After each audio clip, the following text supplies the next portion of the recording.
கோகோகோலாவை மட்டும் டெய்லி குடித்தா என்ன ஆகும் யோசிச்சிருக்கீங்களா?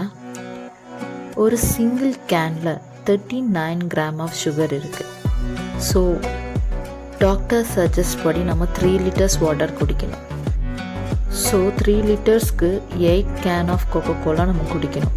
அப்போ 8 கேன்னா 312 கிராம் ஆஃப் சுகர் நம்ம டெய்லி இன்டேக் பண்ணுற மாதிரி இருக்கும். So it's equal to 6 chocolate balls. Doctor suggest படி நம்ம 40 கிராம் ஆஃப் சுகர் தான் எவ்ரிடே எடுத்துக்கணும். அப்போது நிறைய சுகர் இன்டேக் பண்ணுறோம். ஸோ சீக்கிரமாக கலோரிஸும் இன்க்ரீஸ் ஆகும்.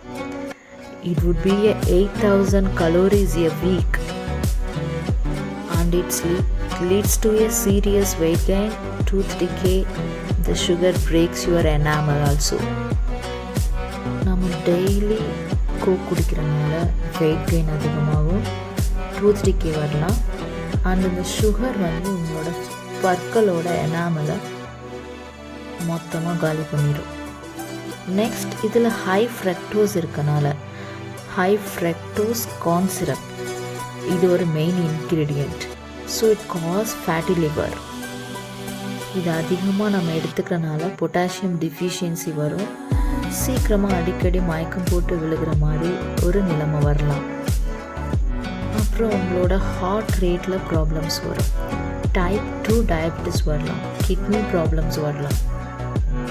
டெய்லி சுகரோட இன்டேக் அதிகமாகும் போது அது இன்னும் உங்களை சாப்பிட தூண்டிக்கிட்டே இருக்கும்.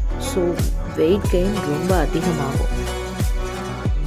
நான் தண்ணிக்கு பதிலாக கோக் குடிக்க போகிறது இல்லைப்பா, டெய்லி ஒன்று தான் குடிக்கிறேன் அப்படின்னு சொல்கிறீங்களா?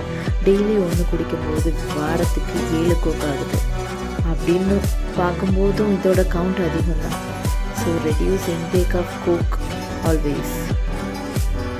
It seems a better choice.